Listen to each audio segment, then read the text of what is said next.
What's up, everybody, and welcome back. Today, I'm going to be going over February 9th, 2022's new comic book day haul. While I would normally be going over a top 10 list, it was a very light week, but we did have some really good books that came out. I ended up only picking up 7 different issues this week, so I'm going to do a top 5 list instead of a top 10. And I know you're looking off to the side here, you see some omnis.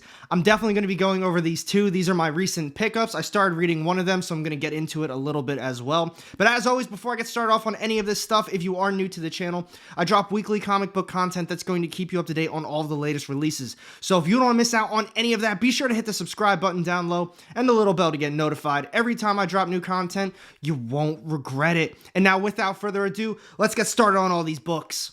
Alright everyone, I hope you're all having a fantastic day so far today and you were able to pick up all of your new comic book day books on time. Hopefully there were no shortages, no delays. My shop didn't have any delays this week, but it was a very light week. As I said before, instead of doing my top 10 list, I'm going to be doing a top 5 list instead, because I only managed to pick up 7 total issues. I'm also going to be going over these omnis, and if you were interested in last week's giveaway or the upcoming one, stick around to the end of this video, and a massive shout out and thank you to Whatnot, and also The Encounter, my LCS. Follow us on Whatnot. It's LV_comics. We go live pretty much every single day. I do comic book auctions every Sunday, Monday, Tuesday, Thursday, Friday, and Saturday, usually 5 or 6 p.m. EST, and they also sponsor all these giveaways as well. So a big shout out and a big thank you to both of you guys. And now let's get on to these omnis. 2 of them aren't opened yet. Sorry about that, but I still am going to be going over what's covered in them. The first one I've got today is Ultimate Spider-Man Volume 1. I was waiting a very long time for this one to come out. This is one of the variant covers, so we've got the front, moving on to the side, and then there's the back as well. I'm going to do a quick little show of what's all in this one. But in this actual omni, we've got Ultimate Spider-Man issue number 1 through 39 and the half issue. The MSRP on this one is $125. Check it out on OrganicPricedBooks. I know last time I checked, they had a lot in stock, all the different covers as well. And that's where I get all of my stuff. I really do love shopping with them. Moving on to this next one. Sadly, I did not get this one from OrganicPricedBooks. I got this one from In Stock Trades. Could not believe they had it in stock. But we've got Moon Knight. This is one of the variant covers. So we've got the front, moving on to the side for this. And now here's the back. I'm going to show a little close-up of that.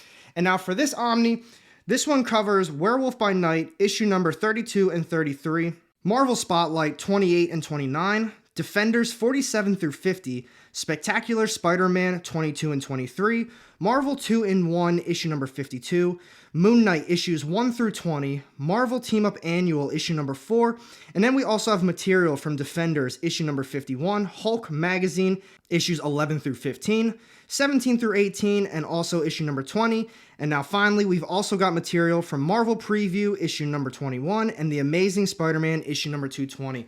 A lot of really good material in that one. I'm really excited to get some of my knowledge up on Moon Knight before the TV show comes out. I hear that's a really bad thing to do because now you have all these expectations and standards for the character, but I want to go into it with kind of a baseline of who Moon Knight actually is, other than the newest series, because honestly, that's pretty much the only thing that I've read. So now for this final one, it is opened. I started reading it. We've got Jessica Jones' Alias. This is actually an awesome read so far. So there's the front, we've got the side, moving on to the back side. I would take the dust jacket off for this one, but to be honest, it's really nothing that special. It's pretty much all black, and then I think it's on the back side. It's just her sitting in her office, so really nothing that crazy. But this one collects Alias issue number 1 through 28 and What If Jessica Jones Had Joined the Avengers. The MSRP on this one is $100, and I know I didn't mention it for the Moon Knight one, but that MSRP was $125. So now with this actual omnibus, as I was saying before, I think the story is fantastic so far. The only problem I'm having with it is the artwork. I think the artwork is terrible, and I usually don't say the artwork is horrible. I typically say, it's not really for me, but there are so many panels where the art is actually reused. It's kind of taking away from the story. It's making it a little bit harder to get through.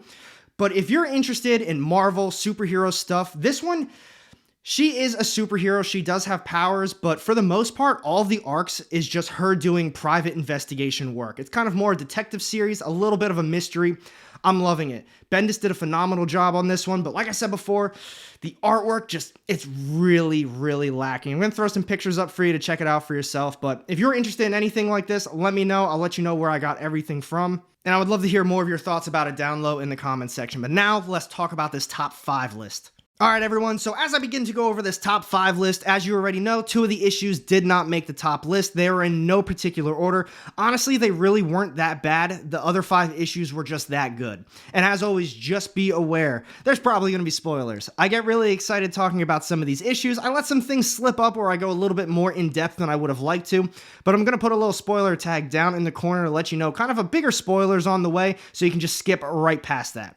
So the first issue that did not make the top 5 list this week, we've got Marvel's The Amazing Spider-Man, issue number 88. This is cover A, and this is just a tie-in to the Amazing Spider-Man series. I've been hyping up the series. I love this new volume. I've also been hyping up the tie-ins as well, because they've kind of tied directly into the story, and for the most part, that's not usually the case for a lot of Marvel tie-ins. This one was alright, however. It's not like the other ones where it kind of still dealt with Ben Reilly or Peter Parker and everything that's going on with them in the Beyond Corporation. This one, the main player is the Slingers and then also the Beyond Corporation. Some stuff happens to them, which leads to them finding out the Beyond Corporation is behind it. So they're just doing some investigative work, really just an alright issue. There was some action too. I'm still really hyped up about this series. I do really highly recommend it, but it didn't make the top 5 list mainly for that reason. Just a tie-in, nothing crazy happened, and it didn't really have to do with Ben Reilly or Peter Parker. So as far as the main story goes, this one is definitely skippable. And now moving on to the next one that did not make the top 5 list, we've got Marvel's Devil's Reign, issue number 4. This is one of the variant covers. I've talked about this before. I do like this series. I thought issue 3, it seemed as though a lot of the tie-ins were playing a major role to the series itself, and I just got done talking about it. I usually do not buy tie-ins. The Marvel events are a little bit different. I tend to just read the main story. I've wasted a lot of money on tie-ins before. Absolute Carnage, I think King in Black, I bought some tie-ins, and just other series over the last couple of years. Those are just the ones that I recall as of late. This one, didn't buy any of the tie-ins unless if they were directly involved with some of the ongoings that I'm reading. And after issue number 3, things didn't make as much sense. I still love the artwork. I love the direction of the story itself. It just didn't feel complete. And that's exactly how this issue felt as well. It does really seem as though after issue 3, these tie-ins are really playing a big role into this series. I still understood exactly what was going on in this issue. We had a lot of action and just like a lot of plot progression as well. But I just feel like I'm missing some of the stuff. So for those reasons, neither of these made the actual top 5 list. Not bad issues by any means. These ones were just that good, and now let's talk about them. All right, everyone, so to kick this top 5 list off first, we've got coming in at number 5, this is AWA's The Fourth Man, issue number 2. This is cover A. I was really hyped up for that first issue. I thought it was great. I'm a big fan of just kind of the mystery detective series. AWA hits it every single time. There's honestly not a series that I just really don't like. I thought this issue, however, was alright. Still a great story. I'm still really intrigued by the whole mystery of who's killing off these men. But the setup of this issue was exactly the same as the first one, and honestly, that's how I felt the series was going to be going. It's 4 issues, and there's 3 men that die. You learn that in the beginning of the first issue, and they kind of all have similar deaths, and each issue is kind of based off of that particular man and what led them to basically being killed. But you don't see who's actually killing them. So as I was saying before, it's set up exactly the same as the first one, and I really didn't think the issue itself was anything that crazy. In my opinion, while I do hype up AWA, I always say you gotta pick it up, you really gotta try out some of these indies that they're coming out with. This one, in my opinion, I think is gonna be much better read all together in one sitting. It's only 4 issues, and I'm sure the shops aren't really selling out of some of these, so either wait for a trade paperback and just read it all at once, something along those lines, because it's a pretty quick read as well. But like I said, I still suggest it. I really liked it. There just really wasn't much of a difference from the first issue to the second one, so that's why I'm saying I would wait till it all just came out at once and just read it together. But for those reasons, we've got The Fourth Man, issue number 2, coming in at number 5. And next up this week, we've got coming in at number 4, this is Marvel's Moon Knight, issue number 8. This is cover A. Now, it does say that this is a Devil's Reign tie-in, but I'm going to be honest with you, I really don't think that this is much of a Devil's Reign tie-in. I know it says it on the corner, but I'm pretty positive this one picks up exactly where issue number 7 left off. This issue focuses more on Hunter's Moon, but it did reference a Devil's Reign Moon Knight issue number 1 tie-in. I don't know if I missed that. I don't know if I forgot it came out or maybe it got delayed. Let me know down below in the comment section if you did read that or you remember seeing that in this issue too. But either way, you didn't lose anything from not reading that tie-in. This one followed directly after that last issue. And like I said before, this one focuses more on Hunter's Moon, but the really cool thing about this issue is that we also got the origin story to Stained Glass Scarlet. That character is back. I thought it was very badass. This issue had a lot of story, a lot of plot progression, and like I said, it was just an origin story. I really love the dialogue that was going back and forth between those two characters. Some other really cool stuff happened as well. Let's talk about this one a little bit more down low, but this series is hands down one of my favorite ongoings from Marvel right now. They are absolutely killing it. But for those reasons, we've got Moon Knight issue number 8 coming in at number 4. And now we're down to the top 3 issues of the week. We've got coming in at number 3 this week. This is Image's King of Spies, issue number 3. This is the cover B black and white variant. This series has been phenomenal. It's only a 4-issue mini run, so we've got 1 issue left, but each issue just feels so complete. When I'm done reading this series, I feel very satisfied at the end of the issue. Just the artwork, the action, the pacing, the dialogue amongst the characters. It is a very good series right now. I highly recommend it. Image is killing it on this one, and I overall love the story. This issue, we've got our main character, and he's still doing the exact same thing that he said he was going to do at the end and kind of the whole second issue. He is an absolute badass. He is one of the greatest assassins ever, and he is just out just killing all of these bad guys before he eventually kicks the bucket. This one, pretty much the same issue, except a lot more action happened other than that, and we got left on a cliffhanger, but seriously, only 3 issues deep, 1 more left, and I know I just got done talking about with the Fourth Man how I felt, maybe you should just wait for a trade paperback, read it all at once. This one, no, you gotta read them as they come out. It's just that good in my opinion. But for those reasons, we've got King of Spies, issue number 3, coming in at number 3. And now we're down to the final 2 issues of the week. We've got coming in at number 2 this week. This is Image's Radium Black, issue number 12. This is cover A, and this was a phenomenal issue. I absolutely loved it. The artwork, the storytelling, the origin story of Radium Pink was all on point. And I'm going to be honest with you, I know I've been back and forth with this series a lot. I went from the beginning saying I love it, I really recommend it, to it's a little boring right now. These issues are kind of losing me. I don't have as much interest. I'm not exactly sure where the story was going to be going. But then as of late, I think around issues 9 through present, really loved them. I thought they were fantastic, and honestly, this might be one of my favorite issues of the series so far. We got an entire origin story of the Radium Pink character, and just showed her going about her day-to-day. She's got a girlfriend, she does streaming, and just a whole bunch of problems happen, and it obviously leads to her getting the Radium Pink suit, and it was awesome. You gotta read it for yourself. If you're a fan of this series, this one is an absolute must-read. If you were kind of on the fence with the series, or you were listening to me saying, AR's not really hyping it up like he does with some other stuff, I'm gonna skip out on it,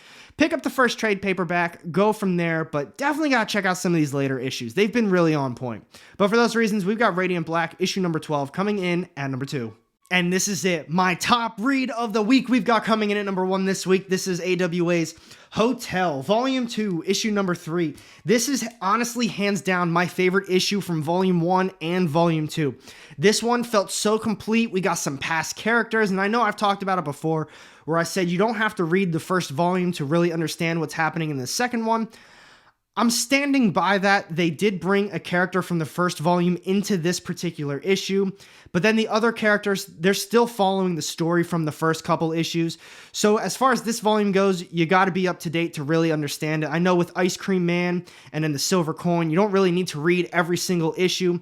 This one kind of follows that same path, except they bring back some past characters, and then it all just kind of ties together at the very end.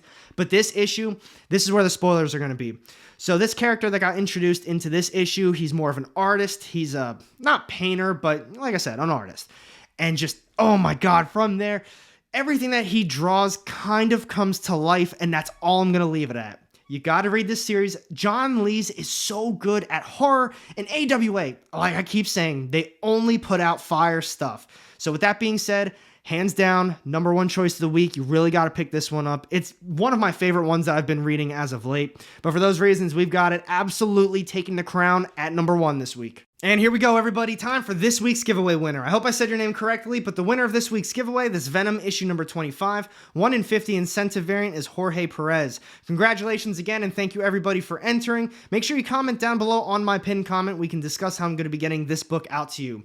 Now, as far as this upcoming giveaway goes, it's going to be 5 different issues to 1 winner, and they're all number 1 issues.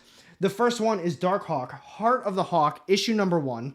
Followed up with that, we have Chris Claremont, Anniversary Special. This is a variant, issue number 1. Then we have Ghost Rider, Return of Vengeance, issue number 1.